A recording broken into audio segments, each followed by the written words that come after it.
அனைவருக்கும் வணக்கம்.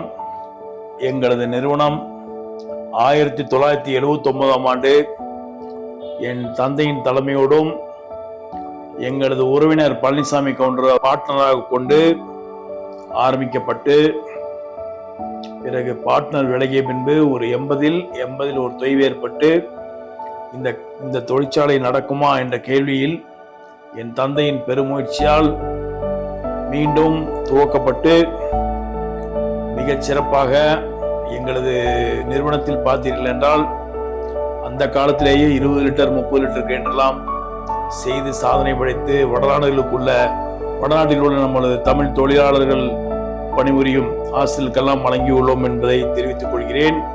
தற்பொழுது 46 ஆண்டு முடிந்து 47வது ஆண்டில் அடுத்த மாதம் அடியெடுத்து வைக்க இருக்கின்றது. என் தந்தைக்கு பின்னர் எங்களது வீட்டில் 4 குழந்தைகள் இருந்தாலும் இந்த தொழிற்சாலையில் நான் 11 வயது முதல் கொண்டே எனது ஈடுபாடு, அதாவது 1979ஆம் ஆண்டிலிருந்து என்னுடைய ஈடுபாடு இருந்த காரணத்தினால் என் தந்தை 84இல் நான் 6வது தான் பள்ளி முடித்திருக்கின்றேன். அப்பொழுது இந்த நிறுவனத்தை என்னிடம் வழங்கிவிட்டார்கள். ஓரலாக எவிடன்ஸாக இல்லை கொடுத்தாரு. அதிலிருந்து மிக நான் கடுமையாக பாடுபட்டு இருப்பினும் அவருடைய இடையூறு காரணங்களால் என்னால் பெருசாக வளர முடியவில்லை என்ற எண்ணம் எனக்கு இருந்தது. அதன் பின்பு 89ஆம் ஆண்டு அவர் ஒரு வாக்குவாதம் ஏற்பட்டு எனக்கும் அவருக்கும் இந்த கம்பெனியின் சாவியை என்னிடம் வழங்கி சென்று விட்டார்கள். அது முதற்கொண்டு இந்த கம்பெனியை தொடர்ந்து நான் நடத்தினேன். நான் அடியெடுத்து வைக்கும் போதும் அதே மாதிரி எங்க அப்பாவுக்கு எப்படி ஒரு தடையோ அதே மாதிரி எனக்கு ஒரு தடை. எனக்கு பல்வேறு இடங்களில் சென்று மார்க்கெட் செய்யும் யுக்தி அப்பொழுது கிடையாது. எனக்கு அப்பொழுது வயது வெறும் 20-21 தான். நான் தெரியாமல் ஒரே நபரிடம் ஆத்தூரில் ஒரு நிறுவனத்திடம், சேலம் ஆத்தூரில் அமைந்துள்ள ஒரு நிறுவனம், ஒரு போலி நிறுவனத்திற்கு என்னோட கிரைண்டரை எல்லாம் பல்காக கொடுத்து பணத்தை அப்படியே ஏமாந்து விட்டு வந்துவிட்டேன்.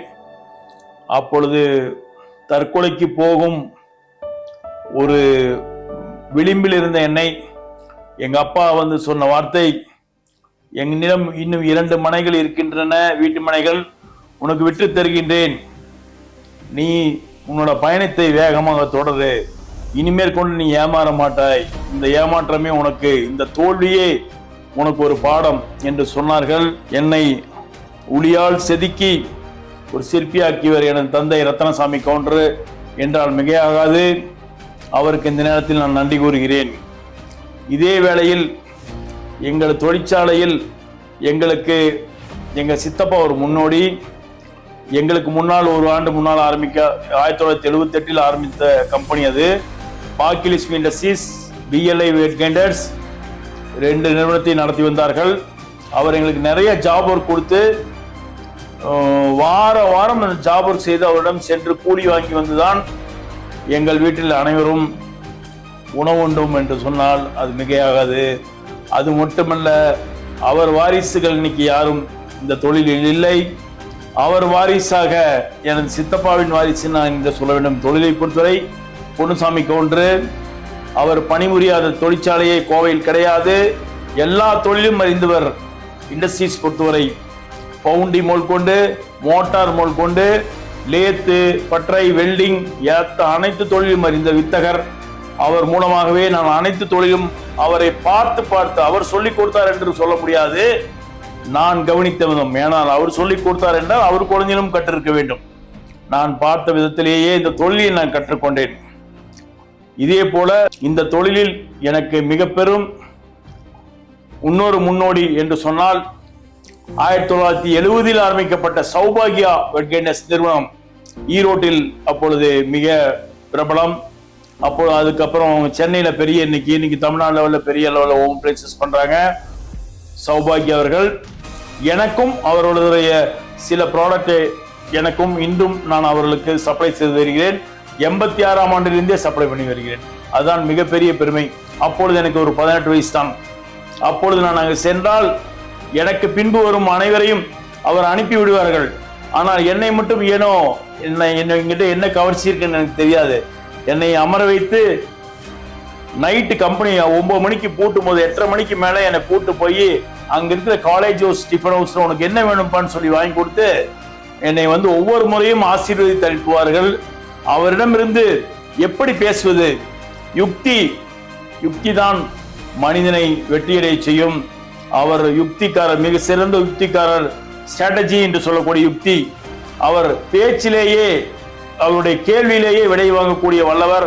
அவரிடமிருந்து எனக்கு கிடைத்த மிகப்பெரிய ஒரு இன்ஸ்பிரேஷன் அண்ணன் மரியாதைக்குரிய ஆதிகேசவன், சௌபாகிய ஆதிகேசவன் அவர்கள் என்று சொன்னால் மிகையாகாது.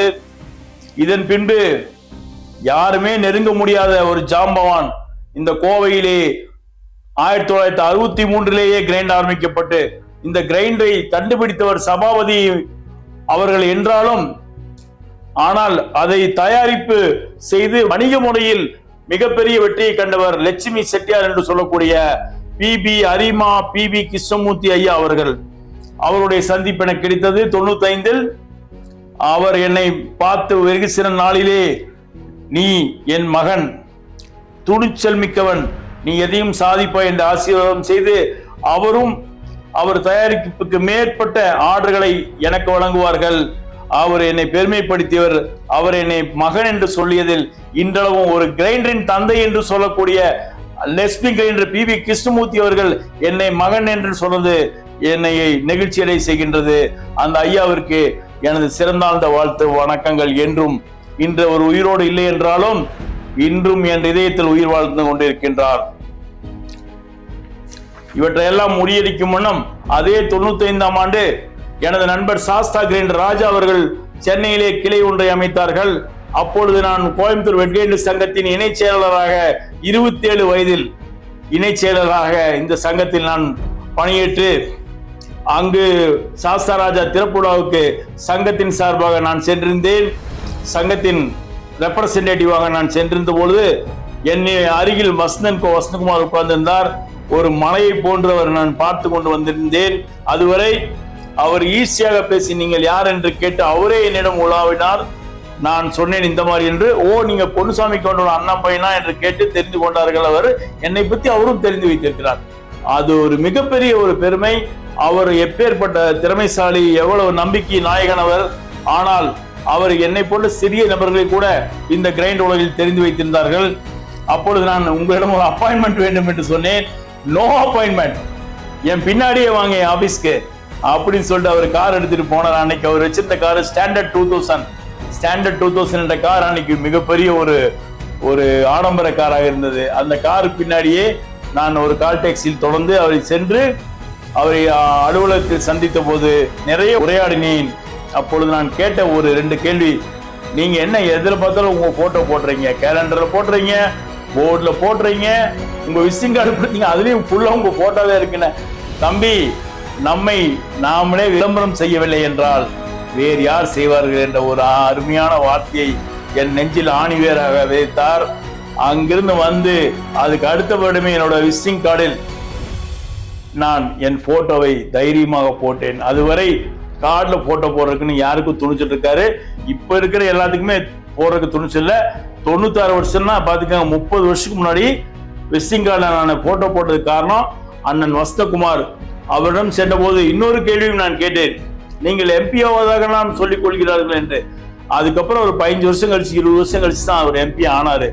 மேபி 23 இயர்ஸ் கழிச்சு எம்பி ஆனார். சொன்னதையெல்லாம் செய்தார், நினைச்சதையெல்லாம் சாதித்தார். இந்தியாவின் மிகப்பெரிய ஓமோ பிரின்சஸ் நிறுவனத்தை நடத்தி வருகிறார். இப்பொழுது அவர் சன் விஜய் நடத்தி வருகிறார். அவர்களுக்கும் இந்த நேரத்தில் எனது நன்றியை காணிக்கையாக்கிக் கொள்கின்றேன். விரைவில் 50வது ஆண்டு விழா கொண்டாட இருக்கும். ஒரு அடுத்த 2 வருடங்களில் 3 வருடங்களில் நாம் கொண்டாட இருக்கின்றோம். இந்த தொழிலில் ஒரு காலகட்டத்தில் இந்த ஸ்டெயின்லெஸ் ஸ்டீல் கிரைண்டரில் நான் தான் வேர்ல்டு நம்பர் 1 என்று சொல்வேன். ஏனால் வேர்ல்டுல வேற யாரும் வேர்ல்டுல எங்கேயும் கிரைண்டர் செய்யறதில்ல. ஒன்னி தமிழ்நாட்டில் கோயம்புத்தூர்ல செய்யறோம்.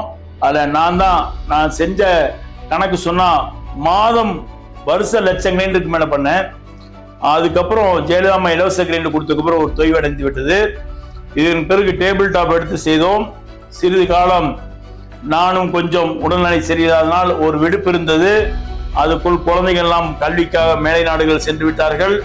இப்பொழுது நானும் உங்கள் எல்லோரும் அனுதாபத்தாலும் அனுகிரகத்தாலும் ஆசீர்வாதத்தினாலும் உங்களுடைய வாழ்த்துக்களாலும் நான் மீண்டும் எழுச்சியோடு எழுந்திருக்கிறேன். ஆனால் இதுவரை நாங்கள் எங்கள் தலையீடு இல்லாவிட்டாலும் இந்த நிறுவனம் எங்கள் தொழிலாளர்கள் மற்றும் ஊழியர்கள் கொண்டு திறம்பட நடத்தி வருகின்றோம். மீண்டும் தற்பொழுது எழுச்சியோடு கடந்த 3 ஆண்டுகளாக பணியாற்றி வருகின்றோம்.